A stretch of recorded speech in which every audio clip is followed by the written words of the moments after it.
Okay, so the article I chose to review is titled Calculators in Elementary School Mathematics Instruction.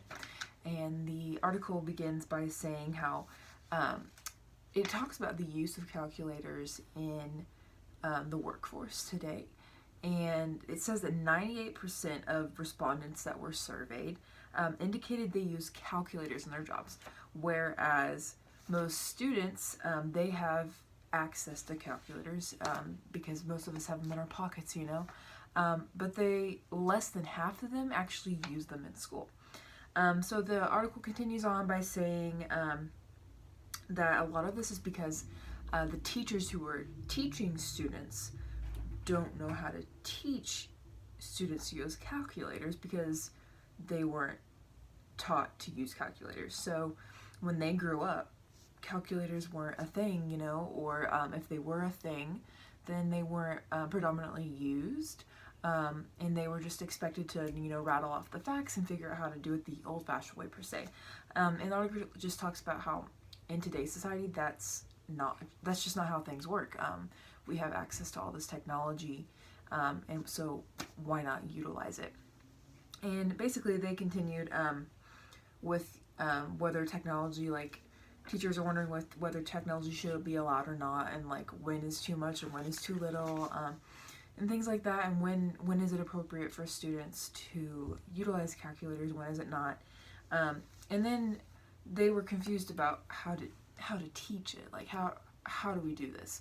So they continue by saying that the Texas Education Agency, TEA, used some funding to provide like a workshop for teachers, for them to go and learn about how to use calculators and teach about calculators, teach the use of calculators, teach mathematics, etc., etc.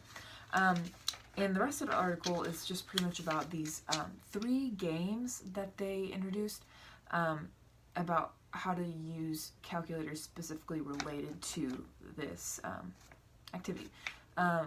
The calculators, they suggested using like a Texas Instrument brand of calculator, but most of the games, they show the modifications and how it can be applied to different calculators, which is great because if you're donated a whole bunch of calculators to your classroom, you should be able to utilize these. The 3 games are called 3 Arrows in a Row, Goaltending, and then Appropriate Parts. The one I'm going to discuss about is called 3 Arrows in a Row, and basically it's just they're in groups and they're given these fractions, and they have to convert the fractions to decimals using their calculator, and it shows the functions on how you do it. And and then they have to put it on a number line. So like, 1/2 is 0.5, and they have to put it on a number line, and they make it a game. Overall, I thought this was a really interesting article.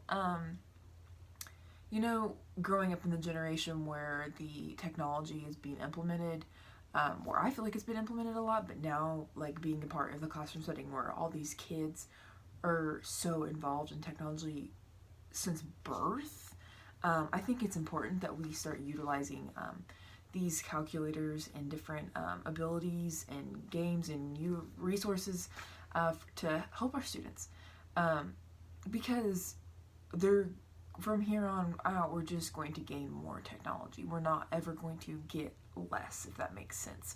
So I think the use of calculators is beneficial in that, yes, students should be able to rattle off, your basic multiplication, your basic addition and subtraction pretty quick because that's developed through number sense. But I think that it's crazy for us to expect our students to be able to simplify fractions, just like that. I know I personally can't do that, so I'm not going to expect my students to do that.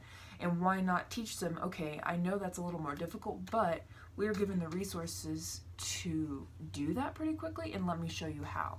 And teach them an appropriate time and place to do that, because you don't want them to get older and not know how to do it, and that people just assume they know how.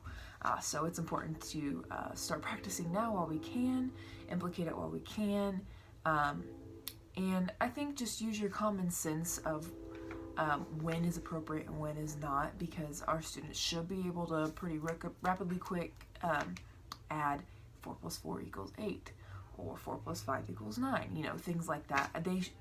The use of a calculator should not be dependent at that point. But I think a calculator could be used in that point for like a SPED student who is trying to become more independent and just double checking their work, or you know, life skills whenever they're starting to pay bills. The technology can be really beneficial then, when sometimes those quick rattling of facts can't just come naturally. So the use of these materials, technologies, and resources are really beneficial to our special education students. So overall, I thought it was a great article. It was interesting to read the games.